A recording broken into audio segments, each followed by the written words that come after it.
It's not your fault that you're always wrong. The weak ones are there to justify the strong. The beautiful people, the beautiful people. It's all relative to the size of your steeple. You can't see the forest for the trees. You can't smell your own shit on your knees. There's no time to discriminate. Hate every motherfucker that's in your way. Hey you, what do you see? Something beautiful or something free? Hey you, are you trying to be me? If you live with apes, man, it's hard to be clean.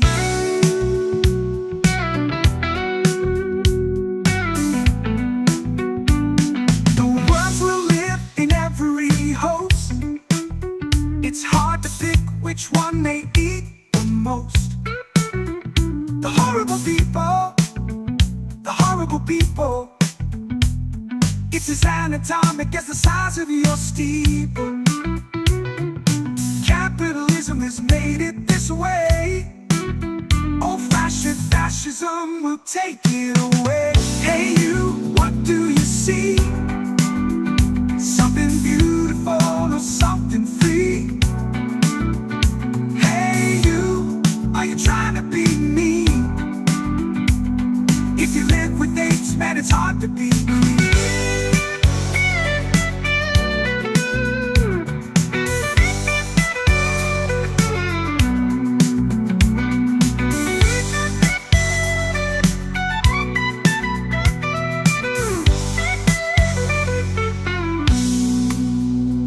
There's no time to discriminate.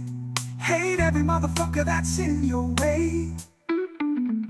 The beautiful people, the beautiful people, the beautiful people, the beautiful people, the beautiful people, the beautiful people, the beautiful people, the beautiful people. Hey you, what do you see? Something beautiful or something free? Hey you, are you trying to be me? If you live with apes, man, it's hard to be clean. Hey you, what do you see? Something beautiful or something free? Hey you, are you trying to be me? If you live with apes, man, it's hard to be clean. Beautiful people, beautiful people, beautiful people, beautiful people, beautiful people, beautiful people, the beautiful people.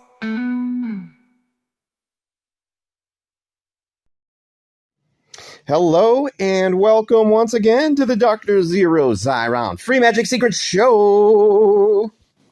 We investigate all forms of magic. We talk about the cool book I put out called Apex Unhinged. We talk about the cool music I've been making with Suno as the Zeero Xiron Orchestra.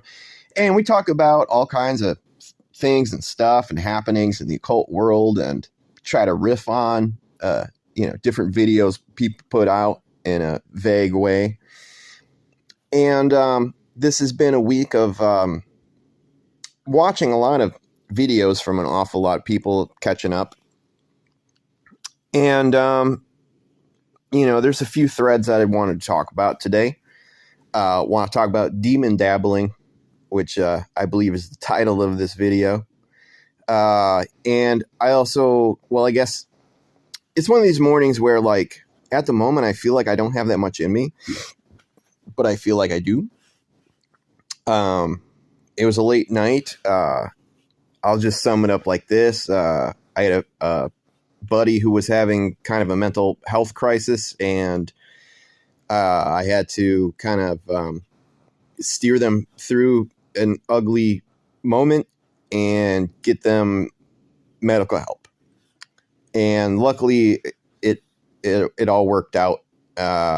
And that was taken care of. But I'm kind of like oddly shaken by the events, but I'm sure that they got what they needed where they had to go, and I'll see them when they're back.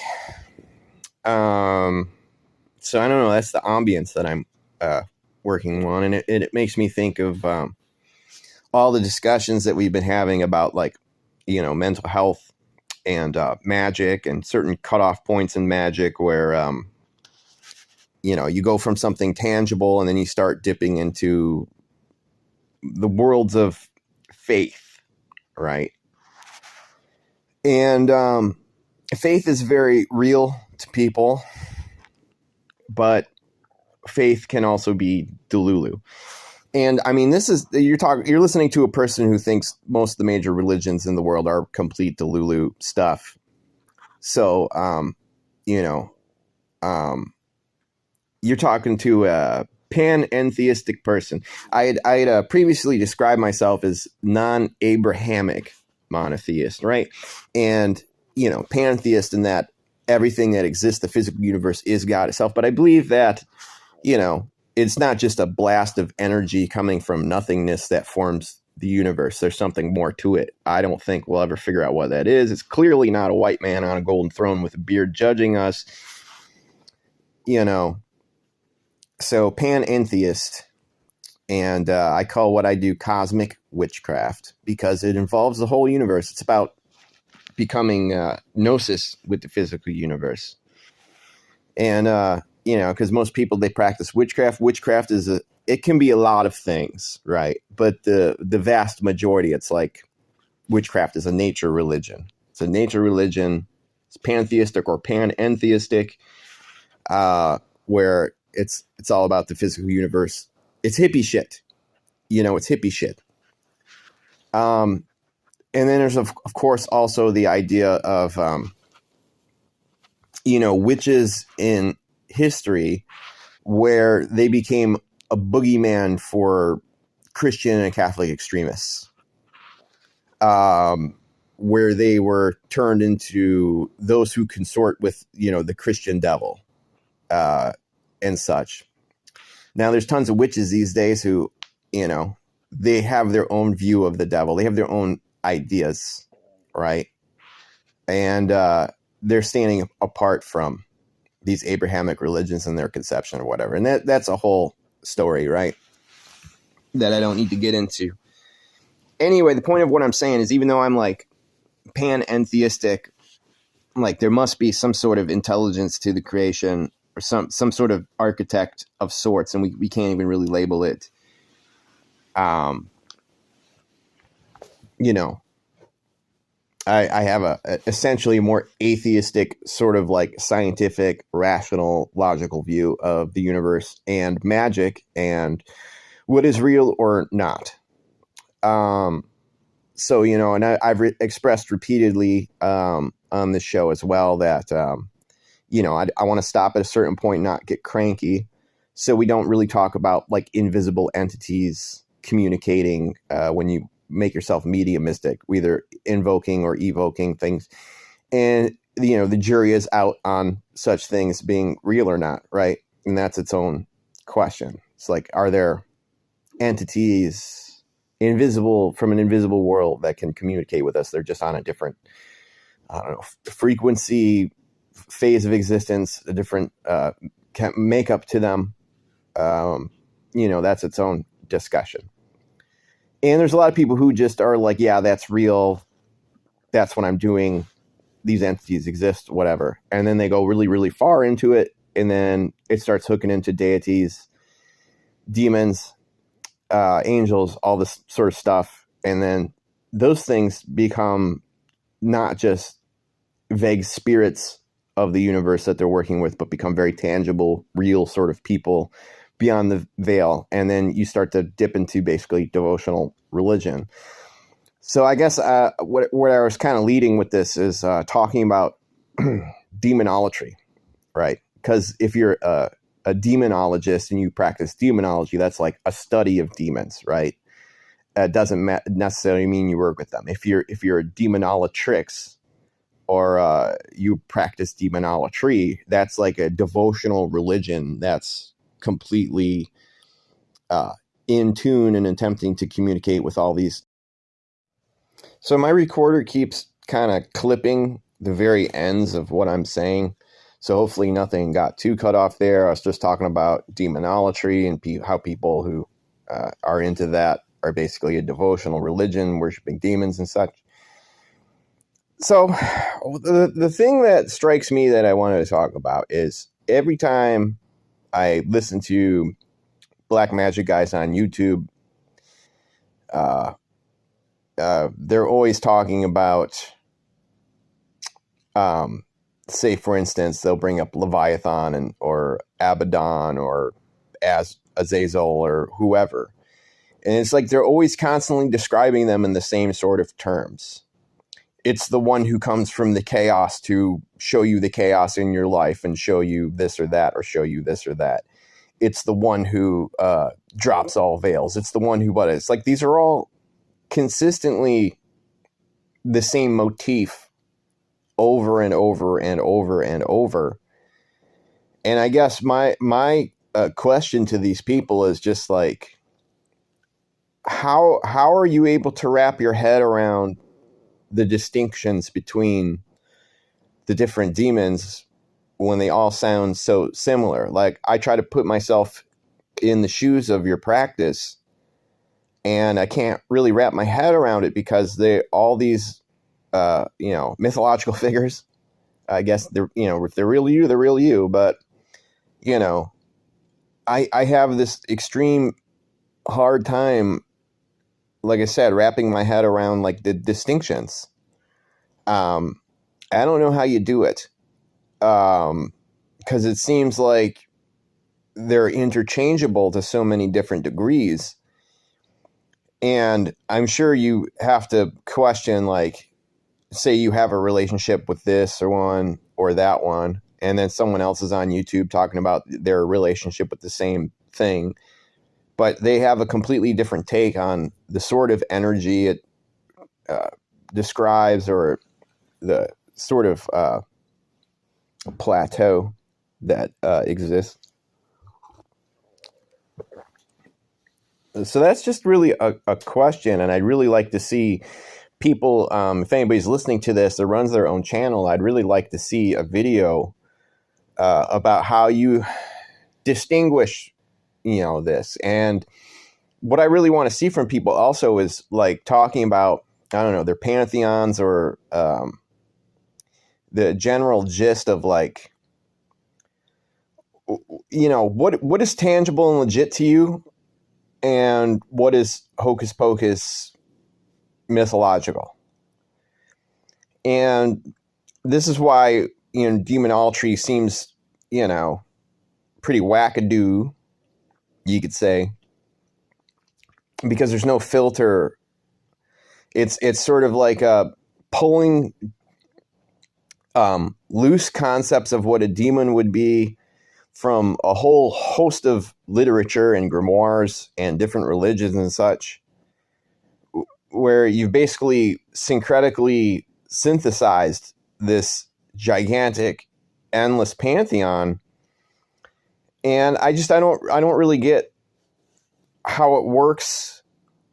And, when I do listen to people talk about all this stuff on their YouTube channels, a lot of the times, if I feel like they're just really good at throwing out educated guesses, and they can talk a million miles an hour, just like a used car salesman pushing their shit. And, you see them talking their game, and they got really shifty eyes, and their eyes are moving around everywhere. And this is all like body language stuff that kind of like hints that you're searching your brain for an answer. And a lot of the times the direction the eyes are going shows that you're searching or constructing something.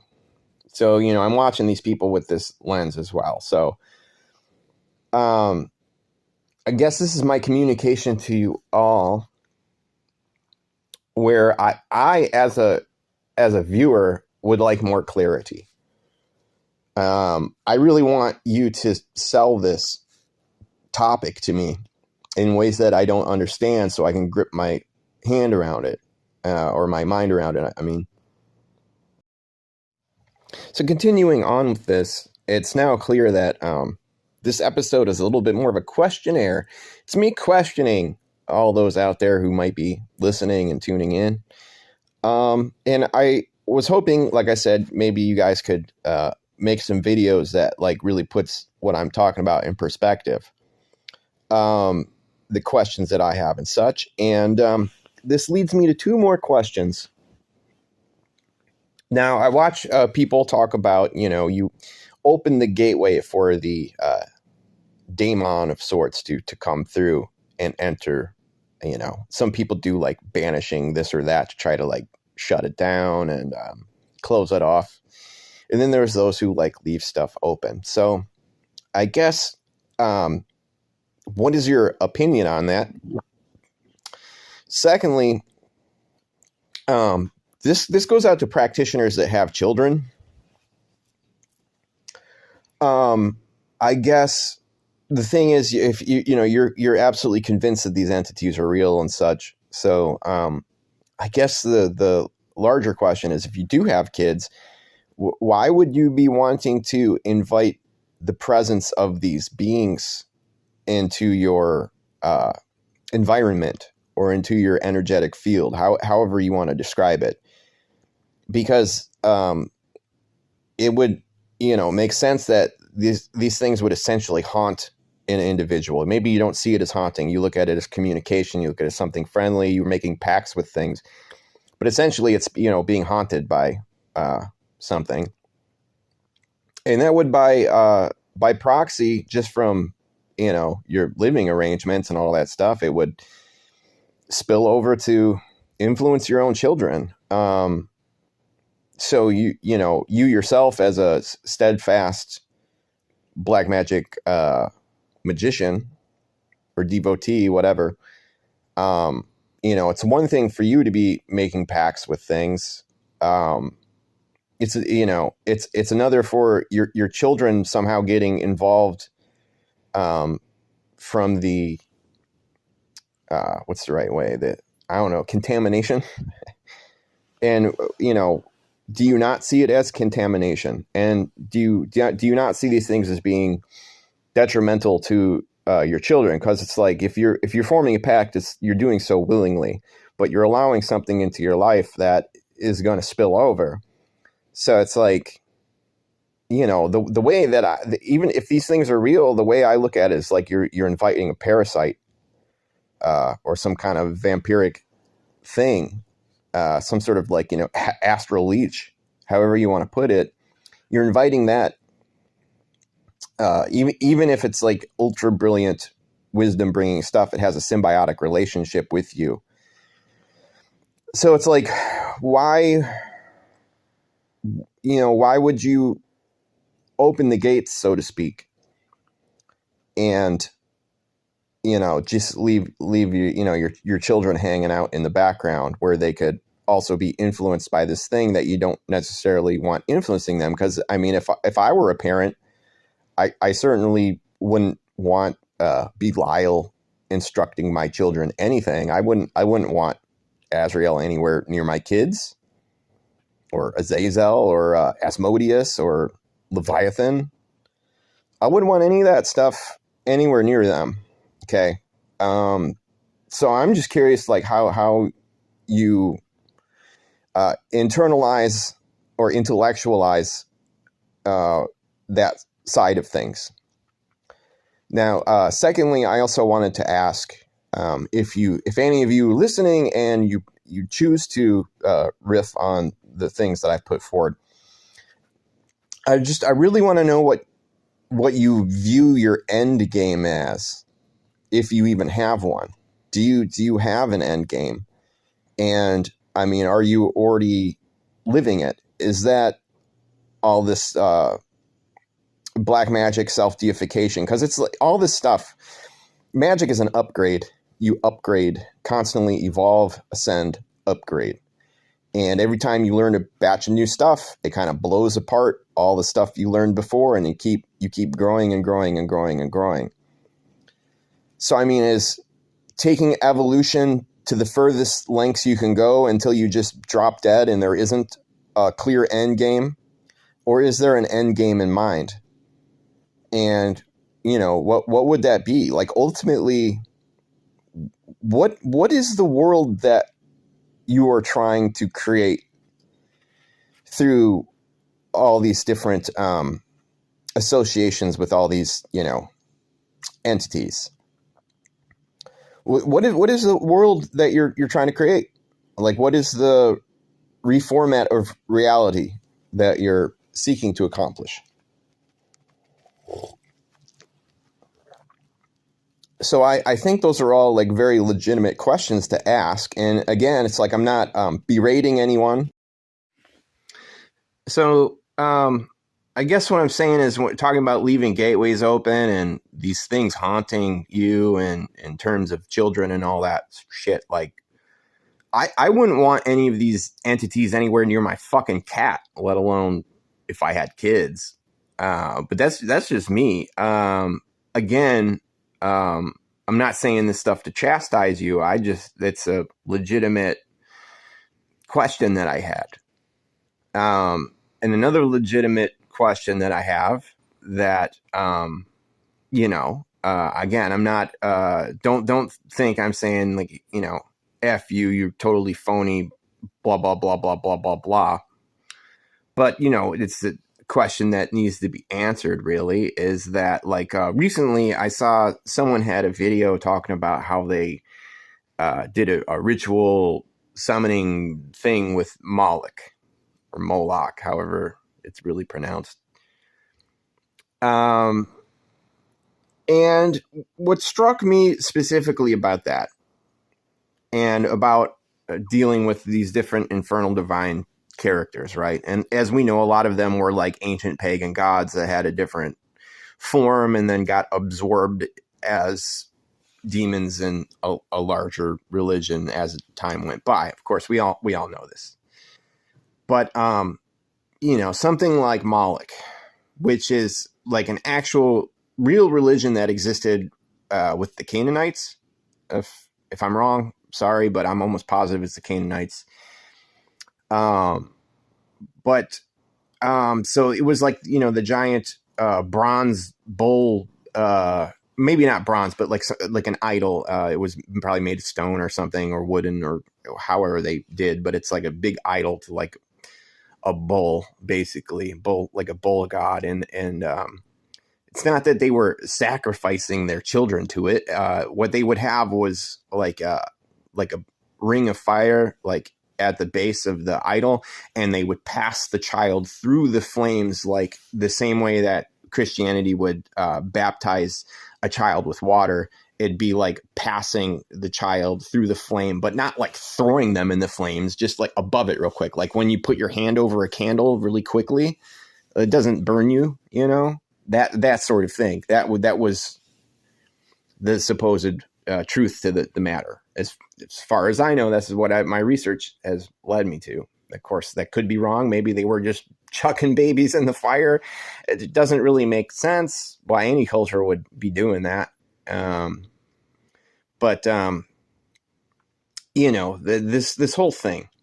The point that I want to make is that there's context, right? There's historical, cultural, societal, psychological context to if you're truly gonna have a ritual to Moloch, like you have to truly put yourself in the shoes of the people who worshipped it.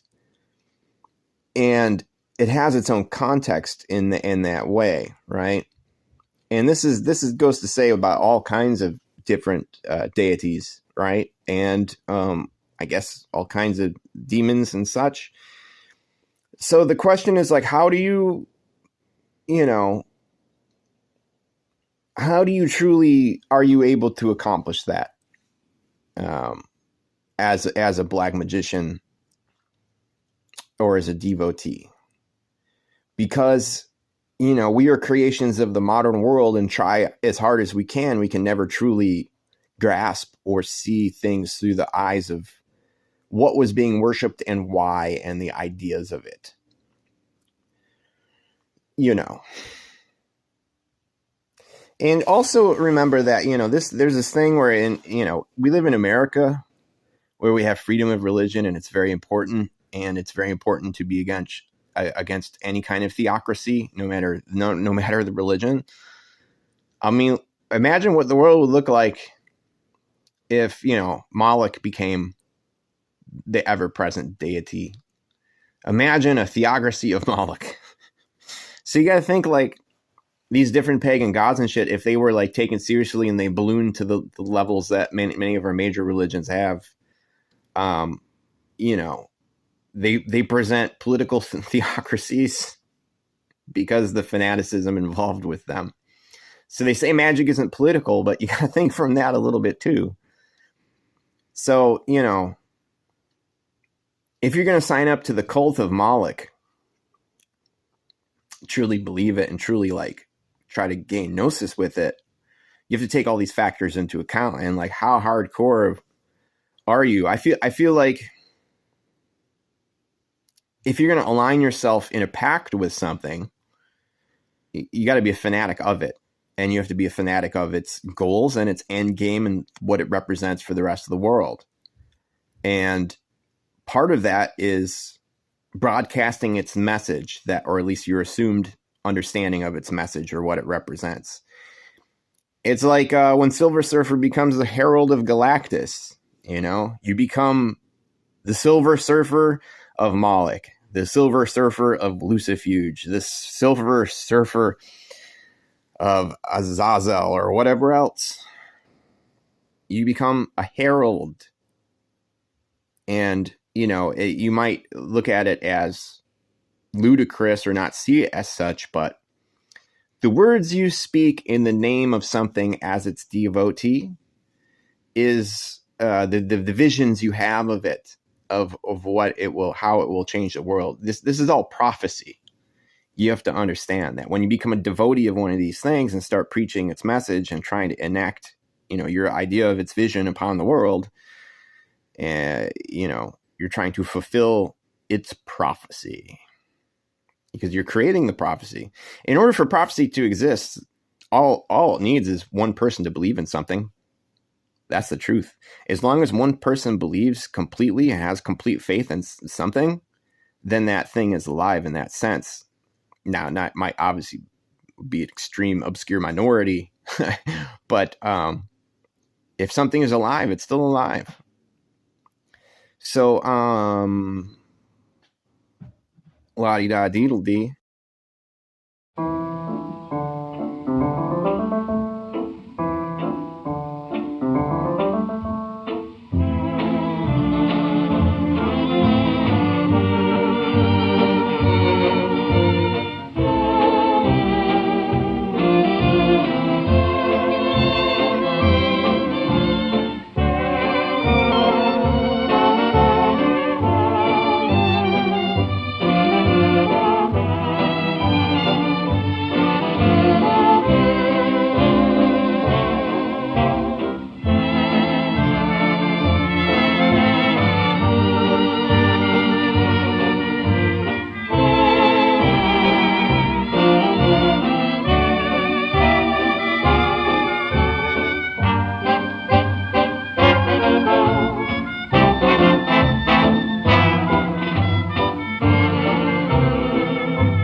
I'll be remembering you, whatever else